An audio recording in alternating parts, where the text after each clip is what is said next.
Truth Espresso, episode 108. That was last week. Oh, not again. It's okay. Let me check the website again. Yep, you're right, sweetheart. 109 it is. Wow, it's hard to believe, huh? Yes, and I think we're off to a good start this time. Face it, we all would rather sleep in this morning. That's why God gave us espresso, to kickstart our zombified corpses into hyperdrive. And now, giving your mind and soul the morning shot of truth it craves. This is Truth Espresso with Daniel Minnick.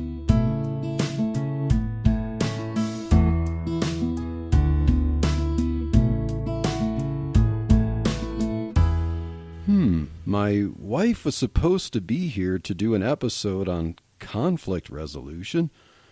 I brought a list of 5 tips that all start with the letter Q. How quaint, right? I'm coming. Oh, good. There she is now. Hey, sweetheart, are you ready?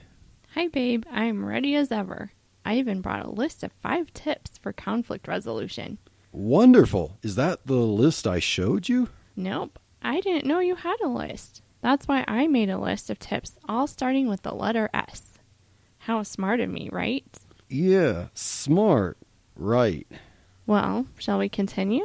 I think we should continue with my tips that all start with Q. Q? That sounds a little quaint, don't you think?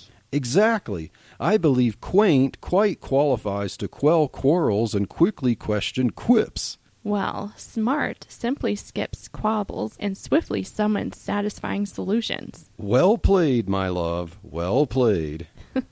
Is it well played enough for my S tips? Not enough to compare with my Q tips. Well, that just sounds gross. At least our listeners won't be sticking my tips in their ears. You mean you don't want them to listen to them? No, that's not what I meant. Well, are you really that I mean,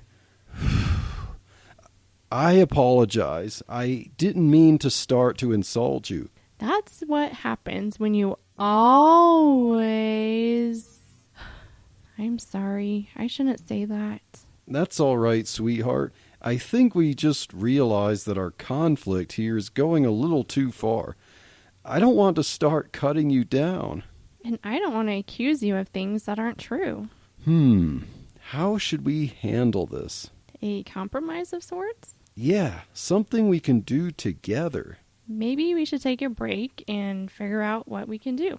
Sounds like a plan.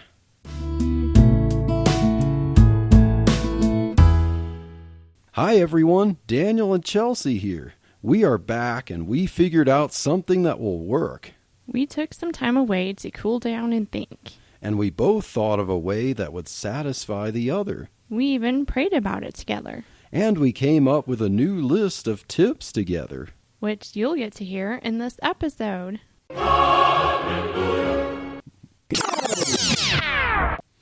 Hey there, Truth Espresso fans. This is episode 109 for reals. And I am your host, Daniel Minnick. I hope you liked our skit at the beginning there, because that was a skit. We weren't really arguing. I didn't really have a list of Q-tips, and and my wife didn't really have a list of S-tips. But we do have a list of tips for conflict resolution. And I would suggest that you listen to the last episode if you're just tuning in, because the last episode really started this 2-episode part about conflict resolution in marriage. And so the last episode talked about what never to do. And this episode, we're going to talk about how we actually resolve conflicts. And that's what our tips are going to be that we are going to bring in this episode. And so, as always, a special guest here on Truth Espresso is my sweet wife, Chelsea. So, Chelsea, welcome back to Truth Espresso. Thank you, and thank you for being creative in how we introduce these episodes. It's been kind of fun. Yes, and I'd like to make sure the audience knows that the last episode had another skit, kind of like this one, only it was designed for the last episode. So definitely check that out if you haven't. You might get a little bit of laughs and a little bit of some truth there to help you out with what never to do. And so now on this episode, we're going to talk about tips for conflict resolution. What about resolving a conflict? We'll have 5 quick tips for resolving a conflict. So first was what never to do in a conflict. Now let's gear toward how do we actually resolve a conflict. Sweetheart, just for examples, just so we know what we're talking about when it comes to conflicts in marriage, what are some examples of things that often people have conflicts about and need to be resolved? Yes, I was looking up, and it seems that there is a unanimous list of areas of conflict in marriage relationships. They can be numbered in different ways, but the most common areas of conflict, number 1, unmet or unreasonable expectations. Number 2, finances. Number 3, parenting. Number 4, allocation of time.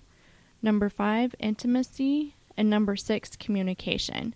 Oh, yes, and we talked about communication last episode, and a lot of these other ones kind of fall under that. But yeah, those are very common areas. So those are some illustrations, some examples of how couples often will disagree on different things. You mentioned intimacy, you never do enough, you expect too much. Finances, you spend too much on this, you're a tightwad, you don't let me spend on anything, whatever. And, example of that, thinking of fireproof and the boat, and or who's paying the bills and doing what, repairs in the house, and so on. So that was a good example of a heated conflict there in the beginning of fireproof there over things like finances. Yeah, we have some illustrations there for common things that a couple might just quarrel about. So, what are some tips to resolving these types of things, to resolving a conflict? And all of these, just to make them easier to study, to remember, all of these start with R, the letter R. So, number 1 tip to resolving a conflict is resolve. The goal is never to win against your spouse. That's not resolving a conflict. When you resolve a conflict with your spouse, it should actually be a win-win situation. You both win when you come to an agreeable situation. That doesn't mean that there wouldn't be some compromise on it, but both of you should win. Both of you should learn, and both of you should be able to move on. But when you try to make it lopsided such that there's a winner and a loser, that is not a resolution. And when we're wanting to resolve the conflict, remember that the goal is never to win against your spouse. So remember, we've mentioned this multiple times, you are a team of 2. And so, yes, if when it comes to, say, a football game, if you think of the NFL, let's say that the Denver Broncos are playing in the Super Bowl because, or Colorado. Yay, go Broncos. And let's say the Broncos are in the Super Bowl. Now, what happens if the quarterback has a little disagreement with the running back, and the quarterback wants to win against the running back? And so the quarterback is going to humiliate the running back by hiking the ball at an angle or away from the running back. I'm no football expert, so I'm probably messing this all up, but you get the idea. Say the quarterback tries to hike the ball so that the guy behind him can't catch it, and then he just laughs at him and makes fun of him, because he just won and because he has a grudge against him. But what happens there? That doesn't help the quarterback. That doesn't help the other guy either. They're both losing this way because they're a team and they need to work together. And so When one team member does well to help the other team member, they both win, because you can't resolve the game. You can't win the game if you're trying to win against your partner, against your spouse. You're a team, so you both want to win. And so the key for resolving a conflict is, number one, resolve. Remember that the goal is to resolve and not to win against your spouse as if your spouse is an opponent. And a good verse for this one is Amos 3:3, which says, "Can two walk together except they be agreed?" And so, yes, especially two when it comes to marriage. And yes, marriage is two. It's not three. And yes, a marriage is between a man and a woman. A topic for another episode there. But can two walk together, husband and wife, unless they be agreed? So if you have a conflict with your disagree, the goal is to come up together with a resolution upon which you both can agree. And so therefore you can win together and you can continue to walk together. And now, number 2 tip for resolving a conflict: readjust. So in this tip, what I mean by readjust is to determine if the timing and the environment are ideal to focus on the issue. So let's say you have a conflict with your spouse over finances, but there's distractions going on. Your kids are running around making noise, fighting with each other. They're not resolving their conflicts properly, but hey, they're kids. Or let's say the husband came home from work from a really stressful day and is really tired and moody and so on. Like, let's say you have these types of things going on that could inhibit a civilized or a goal-focused conflict meant for tip number 1. Resolution. Well, you just might have to readjust it. If you can't resolve it properly at this time because of whatever factors, stress, fatigue, distractions, don't let outside conditions add anger to a conflict. Because let's say the kids are running around and they're annoying you. That might make you angry, and then you yell at your spouse when you're trying to resolve the conflict. That's not good. So ask the question, does it need to be resolved right now? And if the conditions are not good, ask, can it be rescheduled later when you're not stressed or tired or busy? And I think that this is a really good point, especially for women, just making sure that we are aware of timing of talking with our spouse, because I know we mentioned a little bit about just how men's brain works, and their brain, has the different compartments like boxes. And if they're in the box still from work, or they're still thinking about helping clean up after dinner or something, they're not mentally prepared to take on a conversation at that time. So I think just trying to be aware of making sure we are approaching our spouse at a good point in time, because that can also reduce the potential of bringing up the emotion, whether it be anger or cutting you off right away. And I think, being aware, being in tune with your spouse. And also being in tune with yourself. And is that a good time to approach your spouse or not? Are you hormonal for women? That may not be a good time. Or if it's something that does need to be addressed, making it known to your husband, like, okay, we need to talk about this, but I am feeling really emotional right now. So please give me some grace in this area. And just kind of communicating with that. So that way he's aware. If you snap at him or then the next minute you're crying, he can understand. So I think that, yes, being aware of and being agile, being able to adjust if you need to have the best situation. Yes, we are definitely. I think this particular point can demonstrate maturity in marriage, is if you actually can readjust a conflict, now, if you're talking about something that can be postponed till the next day or something like, okay, if the conflict has something to do with who drank the last of the orange juice, or why did you spill the Cap'n Crunch on the floor, something like so minor and so not time sensitive. If there's a conflict over something like that, maturity would say that it doesn't have to be addressed right then and there, So the fact that you could, if necessary, readjust the time of when you can resolve a conflict and not be angry about it and be able to agree that we can discuss it at another time, that shows maturity. Because if someone demands that they always have to get an answer, have to resolve every petty little thing, that's immaturity, and that's self-centeredness. Proverbs 15:23 says, "A man hath joy by the answer of his mouth, and a word spoken in due season, how good is it?"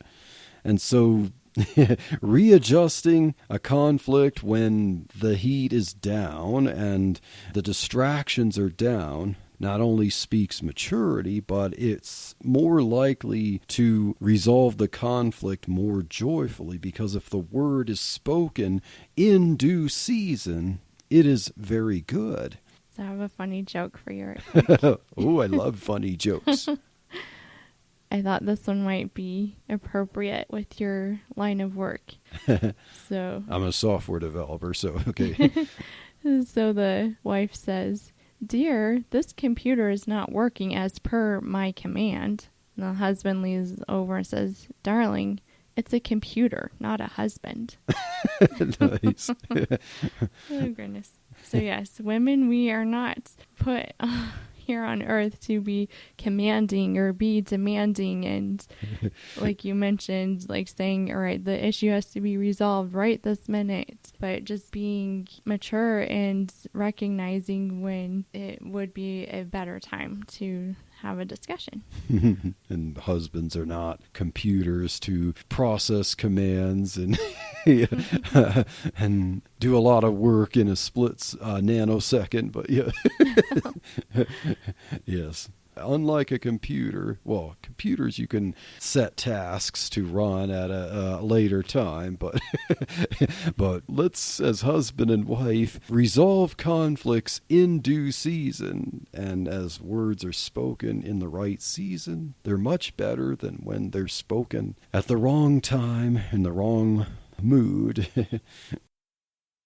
Welcome to Romans Road, the podcast of me, Eddie Roman. This is where we talk about evangelism and apologetics and all kinds of Christian stuff. Ray Comfort here. If you haven't yet subscribed to this podcast, please take a moment to do so now.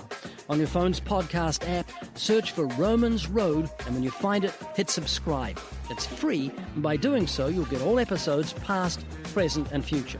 Then, when you're finished, head over to livingwaters.com for a huge collection of evangelism videos, articles, tracts, and resources to help you share the gospel with those around you. That's livingwaters.com. Thanks for listening to Romans Road. If you want to learn how to evangelize, check out my book, Search and Rescue, available at eddieroman.com. On my website, you'll also find videos and other things to encourage you to preach the gospel to your friends and family. That's eddieroman.com. See you next time.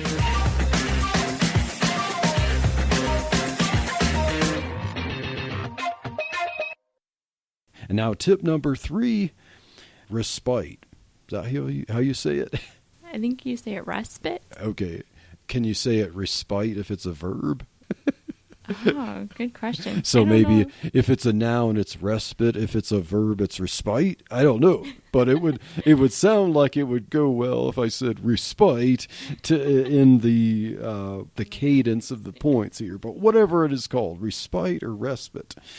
If you feel that there is anger in the air and, you can't readjust to another time, you've got to resolve it at least in the vicinity of now. If you feel anger in the air, call a timeout. Maybe both of you can agree to honor the timeout gesture as a coach or a referee might do in a sports game. So if you sense that the tension is growing, perhaps the best thing that you might need is to say, whoa, timeout gesture, and you both realize, yes, good idea. I was getting a little tense there. And so once you do that, you both agree that it's time to step back, and then both of you think of, or if you have to, write down an ideal resolution that would satisfy both sides. So maybe just a little break, a few minutes, a half hour, whatever, where if you're not resolving the conflict in your current conversation, then maybe both of you need to take that time out, and then you can think of, or if you have to, write down, this is what I think, this is what she thinks. In my mind, how do we resolve this so that both of us are happy? You're kind of like thinking of a business plan or a proposition, I mean, just trying to think of the analogy where if you're at your job, your goal is not to win against your boss. And so if you have a disagreement with your boss, you're trying to think of, okay, how do I enter the office? How do I present a proposal that I think we could both give the thumbs up on? And so, yes, how much more when it comes to marriage, with a relationship based on love and intimacy, that you'd want to do that with your spouse. So you need to call the time out, take a break, and then using your thoughts more clearly outside that conversation that wasn't working, write down or think of whatever you have to do, an optimal resolution that you believe your spouse might say, that's a good idea. As I said, the goal is not to win, the goal is to resolve. And you're trying to resolve. If you have to, readjust. If you can't, do a respite or respite. So I know we were talking about this a little bit earlier, babe, with just having some terms or rules in place before you actually engage in a conflict. And I think that this is another one of those tools that you want to have with your spouse, that you both agree before you're even in a conflict that, okay, if either one of us calls a timeout, we're going to respect that person calling the timeout, not judge whether or not that was called for or not, but just be like, okay, there's something going on here. They called the timeout. I'm going to stop, and we're going to take that moment to reflect and see how we can approach it again. And I know some situations where, one spouse was getting uncomfortable and wanted to discuss that at a later time, and the husband was like, no, we're resolving this right now. And the anger just kept intensifying. So just kind of having those things like a timeout in place beforehand, I think that kind of helps set the boundaries again of what's appropriate in the conflict. And then also when you go to back away from the situation and regather your thoughts and your emotions and all of that. And I think we'll talk about that later, but a good time to just kind of reflect and pray. But when you're just stepping out of that situation, you're stepping out in control of your emotions too. You're not stomping, slamming doors, leaving the house, driving off angrily. Things like that. That just adds a whole lot more to work through, more stress. If you have kids, that makes them very uneasy. I know in the midst of the conflict, that can be hard. So that's why we're trying to give you some of these tidbits and things to think about before you have a conflict. So you have these tools when you approach that. Yes, like a short time out, as you mentioned, sweetheart. You can let your emotions down. When you return from your time out, those heated emotions might be gone. Your thoughts be more clear. And to use the sports analogy there, when the referee calls the timeout, the whole team agrees to do that. And then as you call the timeout, you're figuring out, okay, what should our next play be? And so that's what this is. And you get drinks, you get water poured on your head, you're kind of refreshed. get ready to go out there again. And taking a break from the intensity of the action. And yes, and then when you come back in, you feel a little more refreshed and you feel more capable of doing things together. And so, yes, respite when you need to. Proverbs 15:28, the heart of the righteous studieth to answer, but the mouth of the wicked poureth out evil things. And so, yes, if you're in a conflict and it's getting heated, don't be like the wicked whose mouth pours out evil things. Be like the righteous, where if you realize, if I'm going to resolve this, I might need to study to answer. And taking that little brief time out allows you to gather your thoughts, as you said, and study to give an appropriate answer, not just keep on pouring out the angry, evil things out of your mouth. Okay, tip number 1, resolve. Tip number 2, readjust. Tip number 3, respite. Tip number 4, reflect. And so this is about examining the motivation in the conflict. So if you're in the conflict, perhaps you might do this while you're on timeout. Reflect. What is your involvement in this conflict? What's your motivation? Is your motivation to gain something yourself? As James says about whence come wars and fightings among you? Do they come not out of your lusts which war against your members? You know, you can consume it upon your own lusts. What's your motivation in this conflict? Is it to get something for yourself, or is it to, as I said, resolve it so that you both win? So reflect on your participation in this conflict. Why are you in conflict? What's your reason for it? And in all things here, in resolving a conflict, determine what would honor Christ. You know, as a Christian and as someone who has made a marriage vow before God to love your spouse, as much as we should, as we have the mind of Christ, we should determine, how would I honor Christ in this situation? And pray for wisdom. So as you pray to God for wisdom, that might help you also cool your jets a little bit as you're remembering, how do I honor Christ in this? That should help you to calm down, to dissuade some of your anger there. So reflecting on, why are you doing this and what are you trying to get out of it? What's your motivation? That should also help toward resolving conflict with your spouse. I also think reflection is a good time to kind of determine, is this an actual conflict that we need to talk about? Or is it something that's like, I just perceived it wrong? And I think that if we kind of take that step back and pray about it and think about it, then a lot of times it's like, okay, I think I was just more sensitive at that time. And when I step back and think about it, it's like, oh, wait, yeah, that's no big deal. Then I'm not even going to do anything. I'm going to show my spouse grace and we're going to keep moving on. And so I think that you don't want to address every single little thing that comes up with your spouse as if it's a huge conflict. And just having that wisdom and discretion. And I think that comes from that time of reflection. And my favorite Bible verse, Proverbs 3:5-6. I think I tend to turn to that verse a lot and just ask God to give his promise in that verse that if we trust in him, that he will direct our paths. And so if it's a situation where you're like, I have no idea what to do, and just give it to God and trust in him. And then he shows you what path you need to take. Do you engage in this conversation or do you not? Is it something that you need to address or not? And I think that God's always faithful in giving us that insight. Definitely, sweetheart.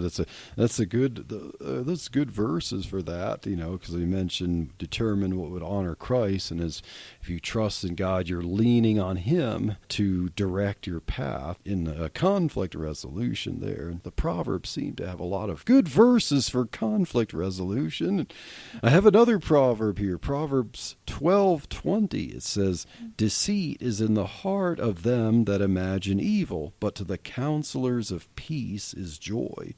So yes, those who are counseling to peace, and if you reflect and think about, what is this all about? And how do I honor Christ?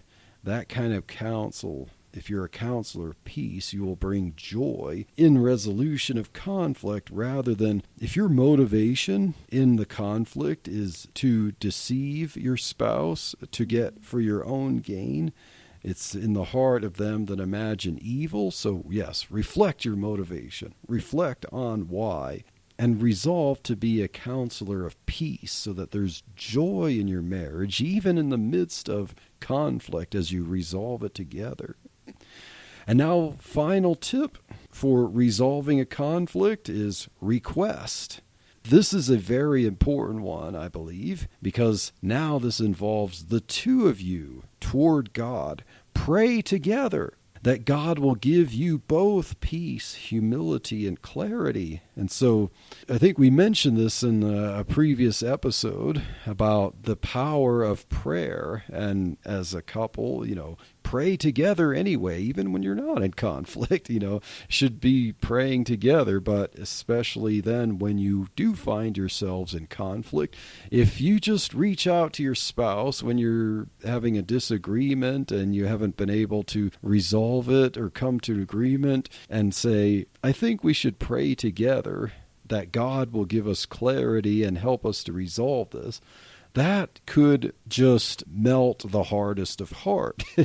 And so, you want to pray with me? And I don't mean like, okay, let's pray, pray that God will just resolve this right now, I mean, like, gently put your palm up if you have to, and then calmly say, I think we need to pray together, and pray gently and pray lovingly together that God would give you both wisdom and clarity and help you to resolve it. And perhaps just the wisdom of prayer, as James says, if any man lack wisdom, let him ask of God that giveth to all men liberally, and upbraideth not, and it shall be given to him. If you're asking God for wisdom together, perhaps that prayer together just might be the vehicle by which, you come to an answer to where you can then agree to resolve the conflict. And at least reducing the emotional tension might also help to give you clarity of thought there together.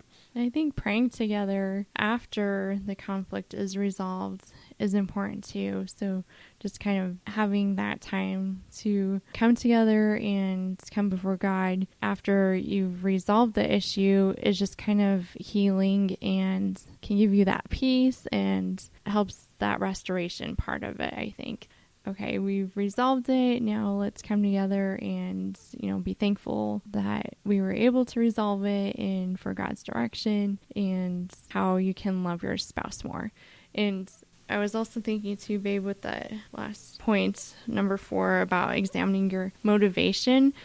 And like when you are committed in your marriage relationship and you know that your spouse is devoted to you, you know that they're coming from a motivation of, I love you and I want to do what's in your best interest. I want the best for you. And that's your motivation. Then I think that the negativity is at a minimum and that kind of helps with the level of trust too.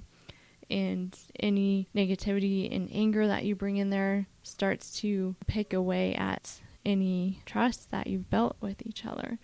So I think having that unconditional love for each other, both in and out of conflict, is really foundational.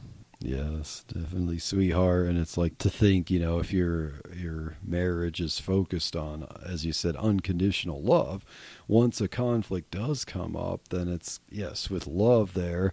It should be hard for a spouse to think, okay, I'm in conflict with my spouse.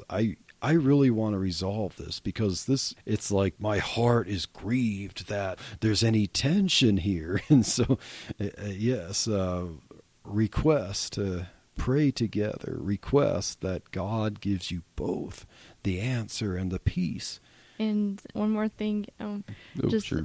When you're talking with your spouse about the conflict, I think, again, this comes from a book. I'm not sure which book it was, but approaching it from the viewpoint of I felt sad when Oh, yes. you said this, or I felt anxious when this happened. And putting it kind of on yourself that this is what it made me feel like, instead of you said this, you did this. Again, that creates that defense mechanism to come up in the other person, but just letting them know like how you feel, because now they're going to be like, oh, I didn't mean it like that. This is what I meant. There's a lot of conflict that can be resolved just from their understanding of how you felt when something was said or done.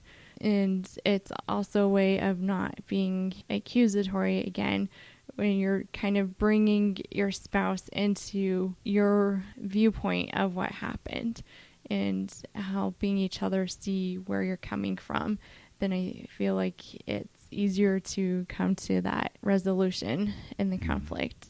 Yes, because a lot of conflicts can come from miscommunication. And so, say, for instance, instead of, accusatory, you said this, what really could be is, when you told me this, this is how I understood this. This is how I took it. What did you mean when you said this? Or, because sometimes it's like, oh, that's how you understood that? That's not what I meant to convey.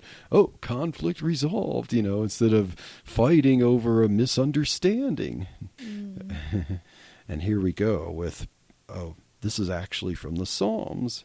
So Psalm 55:14 says, "We took sweet counsel together and walked unto the house of God in company." And so, yes, when you come together to resolve a conflict, you pray together and hold hands together while you're praying, like show that even when there's disagreement, you have that bond of unity, of love with each other and toward God. And so if you're taking sweet counsel together and walking to the house or the presence of God together, that goes a long way to putting an end to that conflict. And by putting an end to it, I mean resolving it favorably for both of you. No losers and winners. You both win when you're both right with God. You're both seeking God as the as the one who will resolve the conflict for you. So I like 1 Peter 5:5. It says further down in the verse, "Be clothed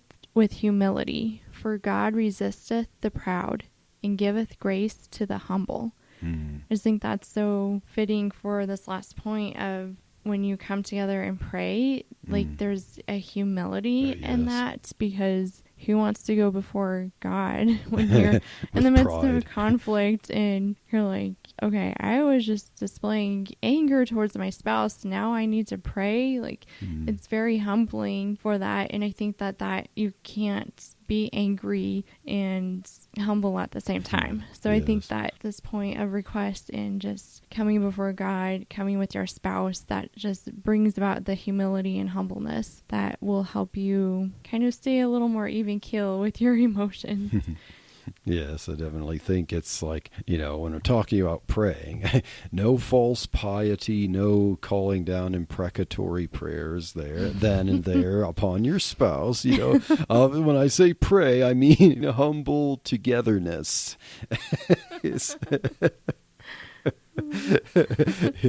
You can't claim to be following that tip if you're going to exploit it and do that, So. Like, help my husband to be more humble. Yeah, thanks. Okay. Well, this is a fun, engaging conversation that we had about conflict resolution. Oh, yes, I agree, sweetheart. No conflict there.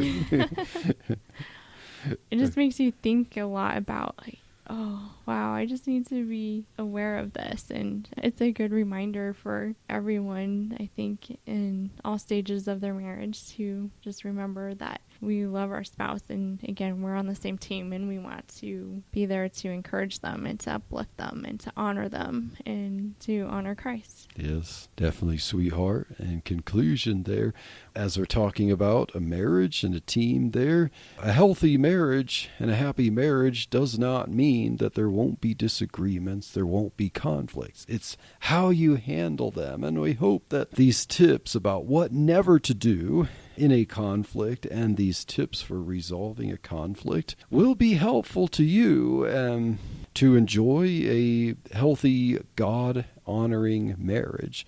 And stay tuned for the next episode of Truth Espresso as we continue our series on marriage.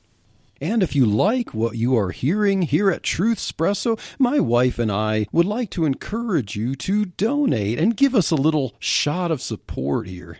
How can you do that? Just go to truthespresso.com/donate. That's truthespresso.com/donate. And it'll take you to a little page where you can give us a little shot of support to show that you want us to keep on bringing these episodes. Any little bit that you give will certainly be an encouragement. There's no amount too small. But that will go a long way in showing us just how much you appreciate what we're doing and encourage us to keep on bringing the episodes and reach more people with the truth of God's Word.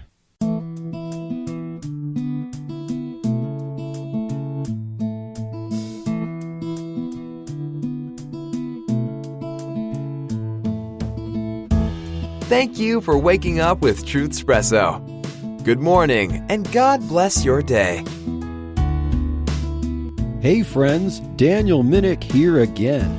If you liked waking up to this episode of Truth Espresso, I would really appreciate it if you would rate it on Apple Podcasts, Stitcher, or whatever application you use to listen to Truth Espresso.